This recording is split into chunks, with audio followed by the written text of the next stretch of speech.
Для Калининградской области, если это нужно будет, мы изготовим нужное количество лифтов.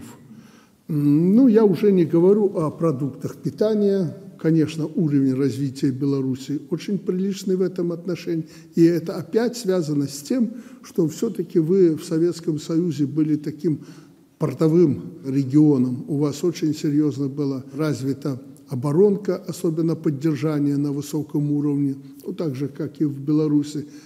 Поэтому на сельское хозяйство, прежде всего, ориентирована была Калининградская область, белорусское сельское хозяйство. Поэтому будьте уверены, что, несмотря на определенные проблемы с логистикой, мы нужное количество поставим продуктов питания, всяких, в том числе и картошки несчастной. Мне уже сегодня правительство доложило, что свежая молодая картошка белорусская на прилавке пошла.